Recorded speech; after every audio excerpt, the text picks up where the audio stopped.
before Israel is a state, its militants are terrorists. Then Israel declares itself a state, gives uniforms to its militants, and now they're an army. Are you in agreement with this narrative? No. I wouldn't think so. The IDF why not? Is made up of members of the Stern Gang, of Haganah, of people who by any modern definition of the term, engaged in terrorist activities, and whose leaders became political. They're a liberation regime. They're not terrorists. I mean, they were seeking for their independence. It's different. I've heard that phrase before. Yeah, depends who you bomb, you know? You've heard that phrase before, and how have you answered it before, and how will you answer it now? Well, I'll answer it, you know, the only way to answer it is with a shrug. What's a shrug? A shrug is... This is a shrug. Oh, okay. I wanted to visit the ruined village of al-Nasr in northern Gaza, some miles away from lush Tel Aviv. A few months earlier, a number of villagers, including 2 toddlers, had drowned in what the press was calling a sewage tsunami. The deluge had been triggered by the collapse of a treatment facility just above the village that had been slowly and steadily leaking sewage. For months, the villagers of al-Nasr had pleaded with Israeli authorities to allow the importation of the pumps, pipes, and filters necessary to stem the flow.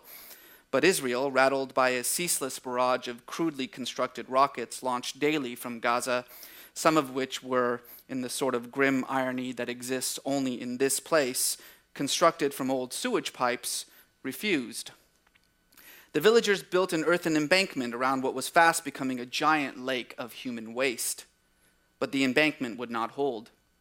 On the morning of March 27, 2007, while most of the villagers of al-Nasr slept, the embankment gave way. The village was inundated. This is what we talk about when we talk about Gaza, that human beings, men, women, children, could literally drown in shit. I basically agree. I agree that this liberation war that Palestinians are fighting is a justified war.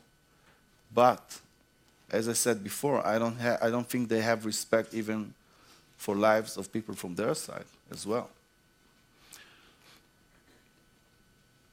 I didn't see all those leaders in Gaza when Israel did do a terrible thing, like the last operation in Gaza, which I was definitely against, and I think it was a cruel, savage operation. I didn't see the leadership of the Hamas at all. I was just watching them sending their people to die for the sake of PR or whatever it was. I didn't think they acted so brave. They didn't go and fight.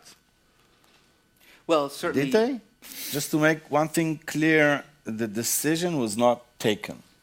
It's not that in one step of the process of making Waltz with Bashir, they said, oh, this is going to be an animated film. It's an animated film. You know, they didn't take a decision to animate Wally. As funny as it might sound. Wally is an animated character. And Waltz with Bashir is an animated film. It was always meant to be an animated film. When you make a film, you try to imagine it in your mind while jogging, sleeping, I don't know what you're doing, taking a bath. And for me, the characters were always drawn and they were animated. Because? Because I couldn't see any other method, any other way to bring the story of memory, lost memory, hallucinations, subconscious, conscious, war, which is probably the most surreal thing that I can think about, and put it all in one storyline that won't be animated.